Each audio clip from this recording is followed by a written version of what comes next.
আসসালামু আলাইকুম রহমতুল্লাহ। সবাই কেমন আছেন? আশা করি সবাই অনেক ভালো আছেন। আজকের ভিডিওতে যে রেসিপিটা নিয়ে এসেছি এটা প্রায় অনেকেরই প্রিয় খাবার। টক খেতে পছন্দ করে না খুব কম মানুষ। তো বরইয়ের সিজন চলে এসেছে। বরইয়ের সিজনে বরই ভর্তা খেতে আমরা সবাই পছন্দ করি। বরই ভর্তা বাসায় কিভাবে সহজভাবে বানাবেন এটাই আপনাদের সাথে শেয়ার করব। বরই ভর্তা অনেকভাবে বানানো যায়, আমি যেভাবে বানাই এটাই আপনাদের সাথে আজকে শেয়ার করব। তো এখানে আমি কিছু বরই নিয়ে নিয়েছি। তো এগুলার বুটা, সবগুলা বুটা আমি এভাবে একটা একটা করে ফেলে দিব। তো বুটাগুলো আমার ফেলানো শেষ হয়ে গেছে। তো এখন আমি পানি দিয়ে ধুয়ে নিব।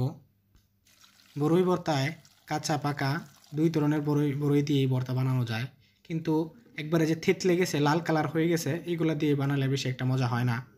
তো এখানে আমি কাঁচামরিচ, রসুন, শুকনো মরিচ, ধনিয়া পাতা নিয়ে নিছি। তো আমি নিয়ে নিচ্ছি এখানে একটা হামানদিস্তা। তো এখানে দিয়ে দিচ্ছি কাঁচামরিচগুলো আমি একটু কেটে নিয়েছি। তারপর দিয়ে দিচ্ছি রসুন কোয়া 3টা। তারপর দিয়ে দিচ্ছি ধনিয়া পাতা। তারপর আমি শুকনো মরিচটা এভাবে ভেঙে দিয়ে দিচ্ছি। তারপর দিয়ে দিচ্ছি অল্প একটু লবণ। তো এখন এইগুলো আমি ছেঁচে নিব। তো বরই ভর্তা অনেকেই অনেকভাবে বানায়। অনেকে পাটায় বেটে বানায়, অনেকেই দা দিয়ে বড়িগুলো কেটে তারপর হাত দিয়ে মাখায়া করে, অনেকে হামানদিস্তায় করে, অনেকে গ্রামের ভাষায় এটাকে বলে গাইলেও করে। তো আমার ছেঁচাটা হয়ে গেছে। এখন আমি অল্প অল্প করে বড়ই দিয়ে বড়িগুলো ছেঁচে নিব।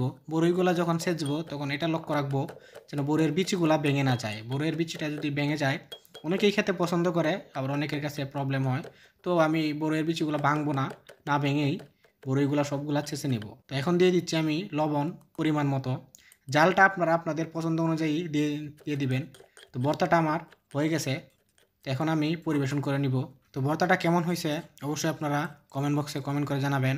তো বরই ভর্তাতে আপনারা মজি দিতে পারেন বা কাঁচা তেঁতুল দিতে পারেন, আরও বেশি টেস্ট হবে। তো আমার কাছে এগুলো ছিল না তাই দিতে পারিনি।